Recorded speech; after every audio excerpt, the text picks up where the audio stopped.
Assalamualaikum warahmatullahi wabarakatuh. Nama saya Diva Ramania, saya berasal dari kelas 11 IPA 4. Saya akan menjelaskan 4 indikator tentang ketenagakerjaan. Indikator yang pertama, menjelaskan pengertian tenaga kerja, angkatan kerja, dan kesempatan kerja.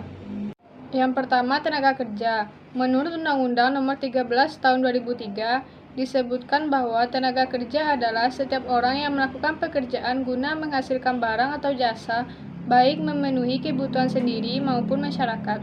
Sedangkan menurut Undang-Undang Nomor 25 Tahun 1997 mendefinisikan tenaga kerja sebagai penduduk yang sudah memasuki usia 15 tahun atau lebih. Yang kedua, angkatan kerja. Angkatan kerja adalah penduduk yang sudah memasuki usia kerja, baik yang sudah bekerja, belum bekerja, ataupun sedang mencari pekerjaan. Kelompok bukan angkatan kerja sebagai berikut. Yang pertama, anak yang masih sekolah.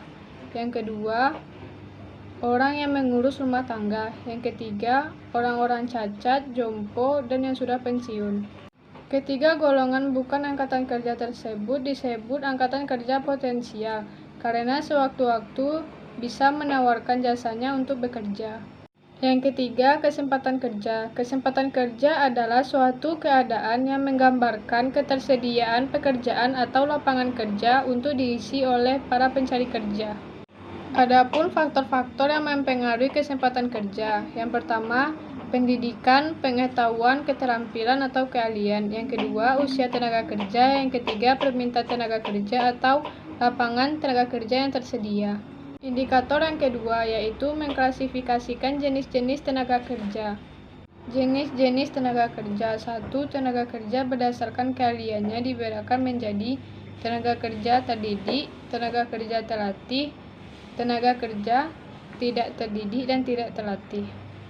Tenaga kerja terdidik adalah tenaga kerja yang mendapatkan keahlian atau kemahiran pada suatu bidang karena sekolah atau pendidikan formal dan non-formal. Contohnya insinyur, dokter, guru, dan pengacara.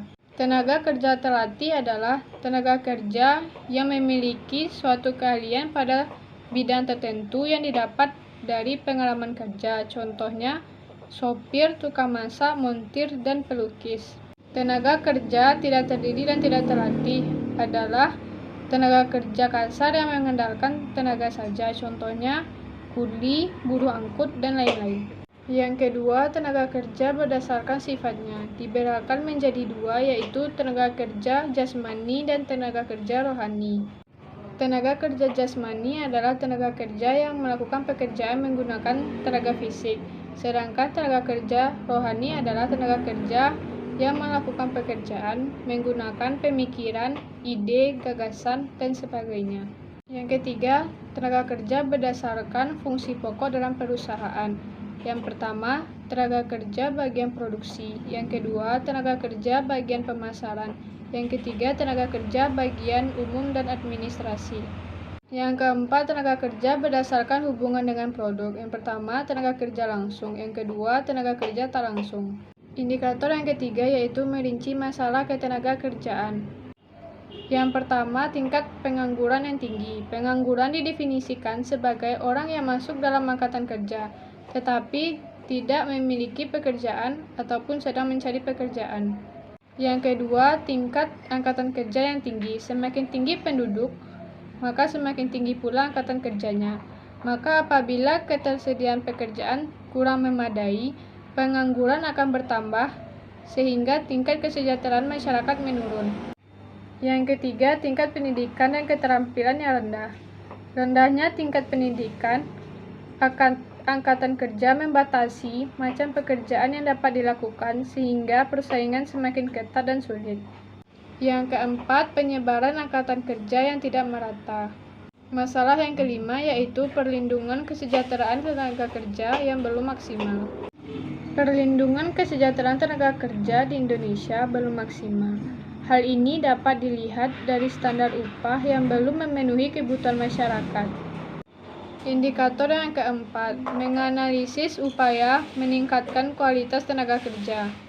Usaha meningkatkan mutu tenaga kerja dari pihak pemerintah, swasta, atau perusahaan dan individu.